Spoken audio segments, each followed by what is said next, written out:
the idea that what kids need from teachers right now is somebody they can trust to give them the truth, and also to support them in going forward in this very hard time. So I think that's kind of what the last few days have meant for me in a way that I hadn't really thought about until just now. And certainly seeing all those teachers pile on tonight to this chat made me realize once more that teachers are so passionately dedicated to how they can do better. It's really extraordinary, and that's why I don't know what help I provide, but I'm happy to try and provide any help I can, because I think these people deserve all the support that they can possibly get.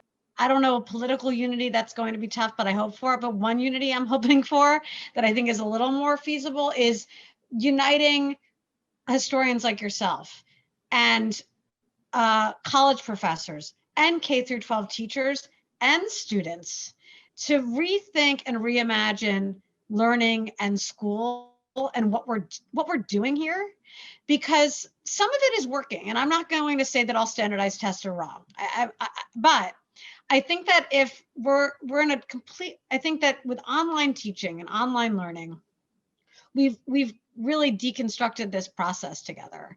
And I think what we're seeing is that what we're instinctively doing is turning to each other. That's why these NewsHour extra Zooms have become so popular. And I love when there's a student or two in here too, because I really love the idea of us working together to figure out how to best prepare the next generation. And that's, I think we need to change up what we were doing before, especially with this new technology we're using. I agree completely. And what you've said raised a couple of things for me. First of all, I think that I've always been a real big believer in, mixing up with your colleagues, so that the math department and the English department talk to the history department or social studies department as well. So there's much more of a integration between academic disciplines, and that makes them a lot more interesting together. That if you can find the math in history, and it's easier to find the English and the literature in history in some respects, but that always is one thing. But that's a bigger idea also, which is that teachers really, and that's probably harder now than it ever was before, need, I'm sure, a lot of support from each other. And I don't know how that works in the current environment, but I feel that. And that's what, when I jump in on SS Chat on Monday night, I can see that this is these teachers just loving the fact that they're with their colleagues who want to share stuff with them. The last big point I would make is that I've really come much more, while I always thought it's important to keep learning, and the act of learning as an older person, including my age, is so important to continue. And that speaks to this intergenerational thing. I mean, the great pleasure for my wife and I in the last couple of years, and we can't do it right now, we were taking classes at the Borough of Manhattan Community College. And here we were, two, aging baby boomers thrown in with all these kids in BMCC, which is a very, very diverse young group of people. And we had a great time. And I think they learned a little from us, and we learned a little from them, and we had it was a great exchange. But the idea of active learning throughout your life is a really important fundamental idea for me right now. And sharing that intergenerationally is also interesting. And I would say the final point, I wasn't even thinking of this, but I think it's important. When I've written for most of my life for adults. I don't know if I've spoken to you about this before. With In the Shadow of Liberty, I shifted to writing specifically for young adult audience for the first time. I had some children's books in the past, but that's a kind of different story. But narrative nonfiction for young adults. And I decided to do that really based on Skype visits into classrooms and doing what I said earlier on, talking to kids and finding out how interested, curious, engaged, absolutely hungry for good stories of history they were.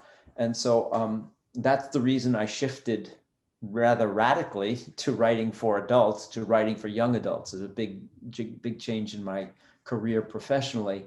But the trick is that I haven't really changed how I write, and I haven't changed how I speak to people, because I would speak to a group of ninth graders or 12th graders essentially the same way I spoke to teachers tonight, or if I spoke to a historical society. I try and speak to everyone in an accessible, approachable, conversational style, focusing on telling real stories of real people and staying away from anything that's what I think of as academic language. And that, I think, works across all age levels. And so I think that's, for me, what it comes down to: speaking to people in a language they understand, treating them with respect, and telling stories that relate to what's going on in our lives today. And I think if you can do those three things, which is sort of what I aim to do in my work, you might have a chance of getting through to people and not pushing them away or threatening them. I agree. And you made me think of something, which is a lot of people always say to me, especially last night, how are you going to talk to your students about today? And I actually went on Instagram Live with them last night at like 10 o'clock. I have an Instagram, a teacher one, not a personal one. Like, I have a personal one too, but I use a teacher one with my students. So I went on the live because I did feel like, oh, do some of these kids need to navigate through this right now? Like, I'm sitting here watching the news and kind of sick of it. Let's see what's happening. And want to know what I realized both in that chat and then all day today? The kids, you don't have to be so precious with kids about what's going in the world, because it goes back to what you were just saying. They unfortunately live in the shadow of 9/11 and have lived through all these crises. And they even said to me, like, Gen Z, we kind of saw this coming. And also, I kind of feel like they're getting the last laugh because everyone would keep telling them to stay off their phones. But then these digital natives, as we called them, walking around with their phones, not paying attention to class, it actually comes in handy right now. And especially when navigating the news. And yes, I think that we're all freaking out about them getting fake news, but honestly, they're less likely, I think, to fall victim to it than the people who aren't digital I natives. agree completely Yeah. with you.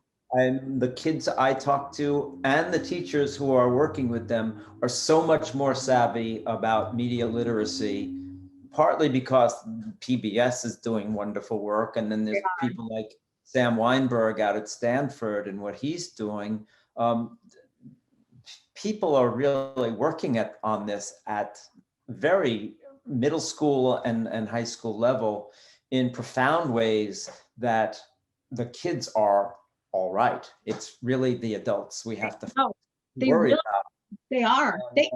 They freak out about sources. There was a time period when everyone told them Wikipedia was wrong. So anytime they see Wikipedia, they freak out. I mean, they are so much more savvy than we give them credit. I agree 100%. And that was a piece of how impressed I am by kids in my experience in the last year or so is seeing their media savvy, which is the opposite of what so many people would presume. And of course, there are, you don't want to make too broad a sweeping generalization, but we've had some really remarkable experiences with NCSS in particular. We did a student town hall before the election on civics. And we had a couple of kids who sent in videos, and then some kids who sat down and talked, and they just blew us away with how engaged, sophisticated, smart, and concerned they were. And that's why I really have much more optimism about kids right now than I do about their parents. Me too. I have two anecdotes related to that. On the first day, I decided to frame the school year with John Lewis's final message, his final op-ed. Framed it, and then I actually started. No, I framed it with, when you hear America, write down the 3 words you associate with America. I've done that lesson every year. Yeah. Never does it get political, nor does it get very personal. It's usually kind of, the answers are what you'd expect, moderate to positive. This was the first year where there was not one kid who didn't use a word or a phrase that just blew me away. One kid wrote, "I'm on the sidelines." I mean, it was almost like I was reading a really sad, bittersweet ode to America as the chat unfolded in front of me. Yeah. And it was hard for me not to cry, but with that, I felt this love for America, what they wanted it to be. So when they read John Lewis, they immediately linked it and talked about how, like, they can change it, they can be the future. And then the other anecdote, like, so the point is that they're in this, they're reading about this, they're learning the terminology, they're watching the protests, they're unpacking them just as we are. And then today, I didn't even need to guide them. Not every single kid had something to share about what happened yesterday. And it was as if I was watching pundits on TV, but in a good way. Yeah. And so I don't think we have to be so precious with them. I think we do need to guide them, and they don't have all the answers. They're still learning. But I don't think we need to be so worried. I mean, yes, we should be worried for our youth, but not in the way that I think the media is saying, like, oh, they've lost a year. I don't know. These kids they've lost a year. They're dealing with mental health issues like they never have before. But there's a strength to them that I see, even if I don't see their faces. No, I agree completely, and it speaks to what what I was saying. I think about how I try and speak to them. Last week I was on with Brian Lair, and he asked me about strongman, and he said, "Well, how do you write about dictators for kids?" I really write about dictators for kids the same way I do for adults, and they're not fragile, and they have seen much worse than I might have put in that book. Obviously, not genocide, but they're sophisticated. They understand that the world is a harsh place. It's not like I'm telling them something that will shake a perfectly crafted world and rattle it. So yeah, I'm always I'm constantly impressed and amazed by the kids that I talk to.